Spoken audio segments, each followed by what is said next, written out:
Welcome back to the Engineering Your Business podcast, helping entrepreneurs and business leaders like you leverage your people and processes to thrive in your business. I'm your host, Sean Washburn. Yesterday, we started our new ABCs of Engineering Your Business series, talking about how important it is to give your people access to the information, tools, and people that they need to complete their task or project. So if you missed that one, after this one, go ahead and step back there and take a look at that one, take a listen. Today we're going to talk about better. And in the manufacturing world, there's a concept known as continuous improvement. It's often tied to a Japanese word that means the same thing called kaizen. In my world, we talk kaizen all the time. I like the concept because it is so easy to apply. So, should you have goals? Yes. Should you set the bar high? Sure. Will unforeseen events come along that will try to hijack your progress? You bet. And that's where a lot of projects come to a halt or just end prematurely. And usually, most projects are about somehow improving things or it depends on the type of project, but projects aren't just to have a project. There's a goal in mind and something that's going to make the company better in some facet.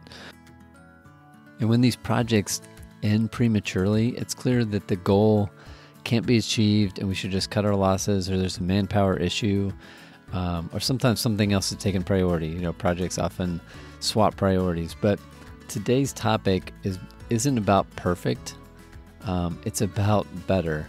And what I love about this is, we'll get into it here. So how can you make that process better today? How can you improve that workspace today? How can you level up your customer experience today? How can you value your people a little bit more today? And better looks at incremental change they can build over time, kind of like interest.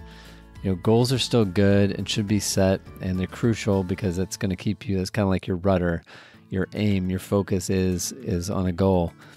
But when everything goes downhill, and often it does, and you can even look at what's happened in the last year or so, better is still there and it's still reachable. So sometimes we forget about better. I know I have when I'm working on a project and the thing I was aiming toward just doesn't happen, or something comes along and kills it.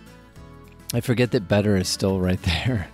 But if you build your culture and you build that culture that knows the value of better, and I think that's kind of the key, is knowing the value of incremental change in whatever it is that you're doing. Knowing yourself, maybe your knowledge of things and learning something new each day, or whatever. But you and your team will begin to look at things differently. So you'll see opportunities to improve that you didn't think would make a difference before.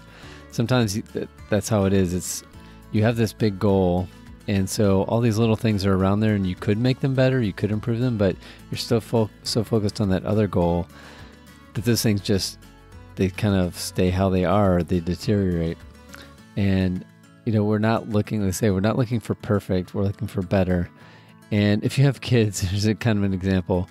You understand that they change slowly over time, right? So you see them a lot, you may not notice those changes, but when their Aunt Helen comes by and hasn't seen them for months, she just can't believe how much they've grown. I just can't believe how much you've grown, right? And they're all embarrassed and are like, okay, come on, stop.